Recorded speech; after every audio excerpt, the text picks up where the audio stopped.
up, beer tubers? Today I'm going to bring to you the first of hopefully many homebrew reviews. I'm going to start out by doing beers that I've personally brewed myself along with my partner Miles. And, you know, depending how this goes and how views go, I'm willing to even, you know, have you viewers out there ship me your beers and I will gladly review them on YouTube. So today I want to talk about a beer that I brewed back on November 12th of 2012. So 11-12-12. I was hoping to get a beer in on 11-11-11 last year and age it, but that didn't happen. But today we're looking at a first review of a series of beers I'd done in a couple Belcones Whiskey Distillery barrels.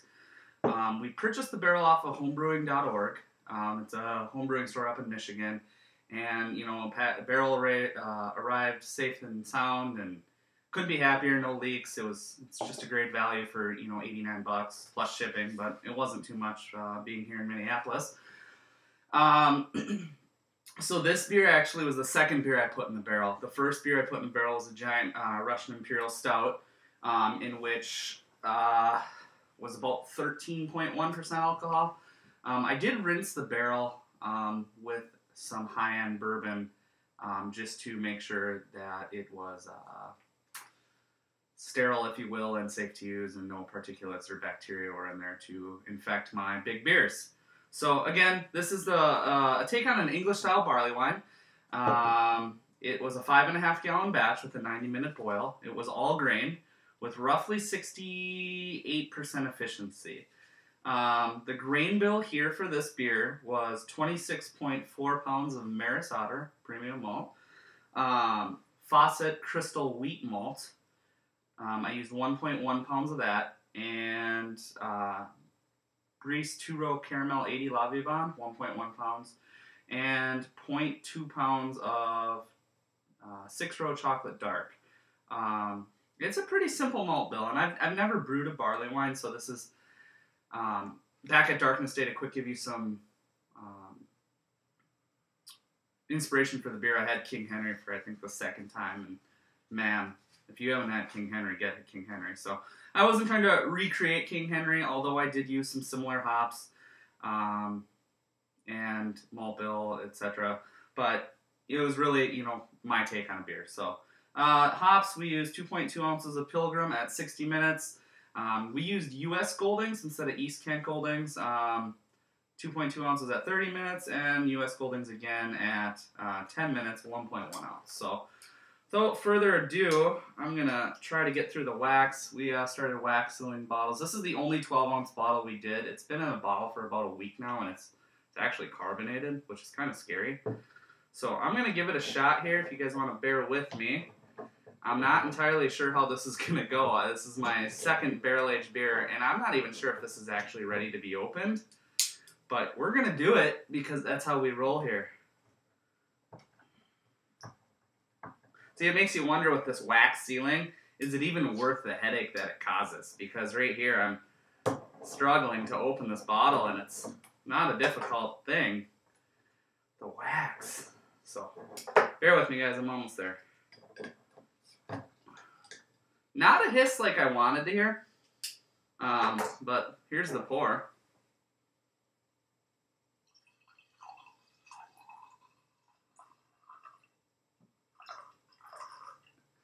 And quick rundown, you know, it's slightly carbonated. For a barrel-aged beer at 12.7%, you're probably going to expect to not get much. And it's, you know, it's a weekend, so not really shocked here with the lack of carb, but let me get my nose into it and let you know what I think of it. Huge rum-soaked raisins, dates, figs, you know, those dark fruits you'd expect from a barley wine. Nice caramel sweetness and toffee, almost like a, you know, and I'm not sure if this is coming from the barrel, but like an estery, banana-like, you know, it's not infection, but banana-like bready sweetness. I'm excited to try There is tannin and vanilla in the nose from the barrel. I'm pretty pleased with the way the bourbon's coming through on this. It does, you can smell the whiskey faintly, but it's not overpowering this beer, nor is the oak. This beer actually sat in the 5-gallon barrel for roughly, I want to say it was 6 weeks, so longer than we did our stout. Currently, we're using the barrel for a wee heavy, which I will also review. So, without further ado, I'm going to let you know how it tastes here. So,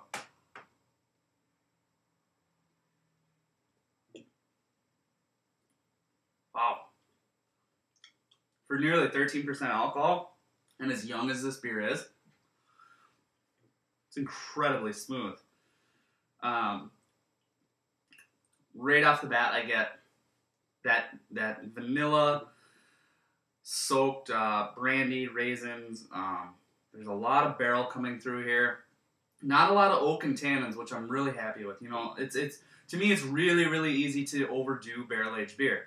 You know, some of these examples here that I have on the table: Bourbon County Coffee. There's a lot of bourbon barrel there. Black Tuesday. Dark Lord, when you have the barrel-aged variants, is one of the, you know, Dark Lord in itself is not the greatest beer, but the barrel-aged variants, they really shine. They use the barrel properly. I actually haven't had the AleSmith, the Speedway barrel-aged, thanks to Beer Club for Men, Bill, for getting me that one.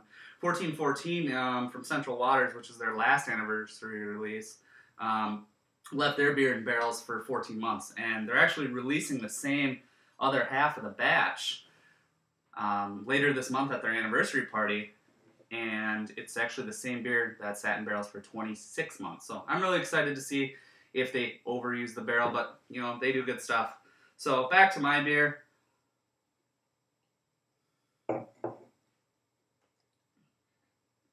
I'm probably drinking this one too young. Does have a syrupy, full-bodied mouthfeel. My mash was about 1 quart per pound. So you expect that. But overall, very pleased with the way this one turned out. There's no heat here. This is something that if you did have a 12-ounce bottle, you could probably cap your night off with it and, you know, not worry about going to bed with a headache or waking up with a headache from a barrel-aged beer the next morning. I'm going to get one more impression, and then I'll give you my final impressions.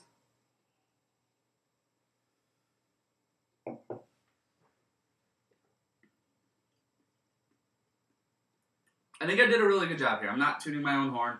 I don't think it's award-winning. It's hard to say. I am going to enter it into a competition next month and see how it does. It's really impressive.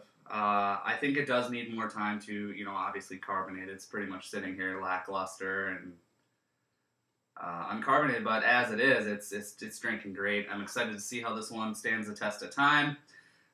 So thanks for watching, guys. I really appreciate it. If you want to see more homebrew reviews or beer reviews from me in the future, or if you even have, you know, comments, criticisms, leave them in the section down below. And I'm really looking to maybe do one of these once a week. It's about all the time I have. And just let me know what you guys think. I really appreciate you stopping by today, and we'll see you for another beer review. Cheers.